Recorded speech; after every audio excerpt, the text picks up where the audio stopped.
Hi everyone, in today's video I'm going to talk about 3 ways to increase your sales and your profits from eBay. But first, I gotta have some coffee because coffee is great. So stick around.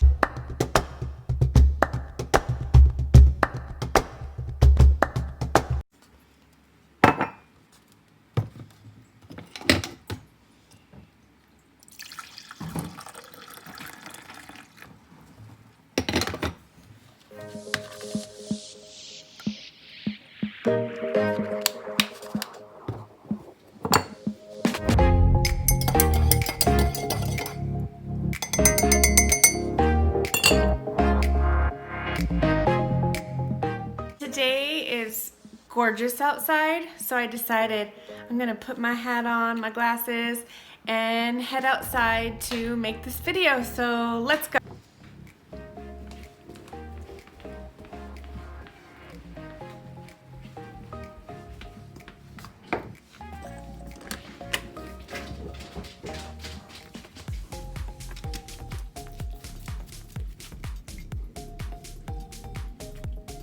Hi, for those of you who don't know me, I'm Alyssa, the at-home hustler. I homeschool 2 boys, sell on eBay, and make videos about it.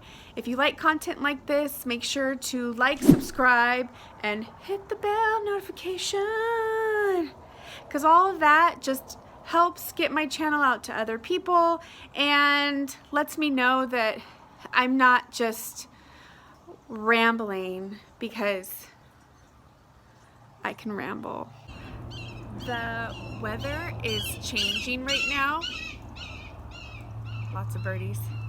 The weather's changing, and I don't want to sound like a baby, but in Southern California, in the high desert, which is kind of around the area I live, it's been hot since March. We've been swimming in our swimming pool since March. And so, what is that? Nine solid months of heat, and it got to be over 100 several days. And fall is like my favorite season, so it goes from being 100, 90, 80 to actually 70 and maybe 68, and that's our fall. And you see people in winter clothing just because us ladies want to drag the winter clothing out, but really it doesn't even warrant it during the day. But in the evening it's going to reach the 30s, and I am a cold-ish girl, so I love when this weather changes. Now on to the topic. That you need to know that. So I have 3 tips for you to increase your sales on eBay that have worked for me. I have multiple tips to share with you, but these are the 3 tips that really helped with my profit and sales on eBay. Number 1 is to source smarter. In the beginning, I would go into a thrift store and just get super excited and pick up everything that it was $3 to $5, and if I could sell for $18 to $24, I was super happy with that profit margin. And since changed my profit margin rules for myself, and it was really something hard to change, because I still want to go in and I want to come out and I want to have a ton of product to list that week. So, but I had to just retrain my brain. I like to pick up items between $3 and $5. Actually, I'm going to say $5 and less, and make and sell it for $30 to $50. So when I'm looking up comps, it has to be selling for between that sweet spot of $30 and $50. If something is more expensive, say $7, I like to make, $70, $80 on something that costs $7. So I do have exceptions to the rule, and actually my last tip is my exceptions to the rule. So hang with me and wait for my last tip. If somebody gives me something for free and it sells in the teens or 20s, I will list it. It's free, it didn't cost me anything, and it will eventually sell. If something's 25 cents, 50 cents, $1, and it sells in the 20s, like 27, I will go for that. So I know that sounds like a big profit margin, but it's changed everything for me. Instead of having 30 packages to ship out that are, were $15 sales, I'll now have 8 that are in the $30, $40, $50 range and higher. So I'd rather work smarter than harder and make my earnings per hour go up, which is pretty cool. We're in charge of that. My tip number 2 is to not become married to your items. Marriage is good, all for marriage, but married to your thrifted items can limit you in sales. And I will give you an example. I picked up a vintage hat for very cheap, $3. I'm not sure exactly on the number, but I listed it for $120. It was like a vintage tractor hat. The very next day I got an $80 offer and I didn't take it. I thought, you know what, this is quick. It's only been up for a day. This must be a hot item. I'm gonna hold out.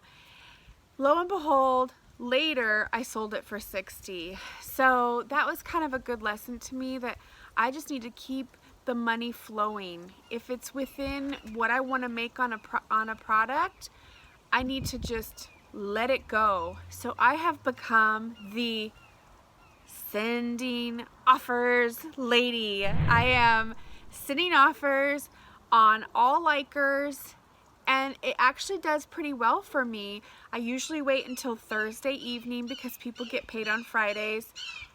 Or this falcon is messing this up for me.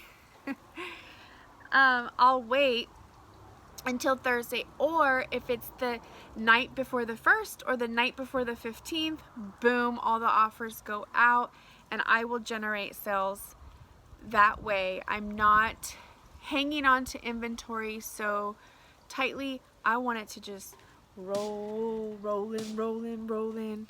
My number 3 tip is to diversify your store with what type of products you have and where you get them. So sourcing at thrift stores, garage sales, that has the potential of bringing this beautiful profit margin, and you potentially can pick up items that are rare, a rare vintage bicycle seat that nobody can get anywhere else that they need for their bicycle but on eBay. So in those cases, I just absolutely love the profit margin that garage sales and thrift stores bring. However, my sales increased. I brought in more money adding liquidation boxes to my reselling game plan. Liquidation boxes, the profit is less, the turnover is a little faster, and you can list your liquidation box. Like for instance, I do, goods for the home. So pillowcases, sheets, window curtains, they all come in a package with a barcode. So I can sit there with my liquidation boxes, scan barcodes, and put up 50 items in a few days like it's nothing. Maybe like sometimes a little glass of wine and I'm listing. It is so different from me listing pieces of clothing that I've thrifted or unusual antiques. So I spend less time in that route, but I make less in the profit margin because you are paying up a little bit and the resale price is a little less and you have a little more competition. So I love combining the two to increase money and increase sales, because you're also feeding that eBay algorithm so nicely that eBay becomes happy with you and more sales just get pushed through.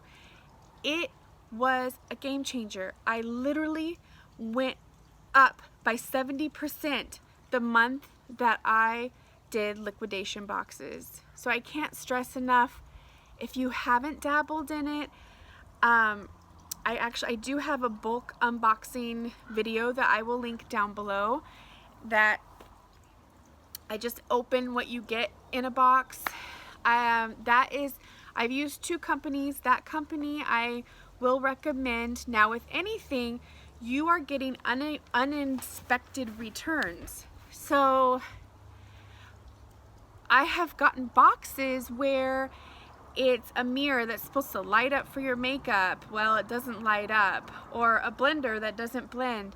So I just found sticking with sheets and curtains, and people just don't like the way they look. Wrap them back up, tape them bad boys, and send them back. So there's not a lot of damage that can be done to these softer goods. I have more secrets for increasing sales and money. I'll just save it for another video. I'll keep this short and sweet. And if you like content like this, be sure to like, subscribe, and hit the bell notification. Join the hustle group. I don't know. I'm making stuff up at this point. So I hope that everybody has a wonderful evening, and God bless.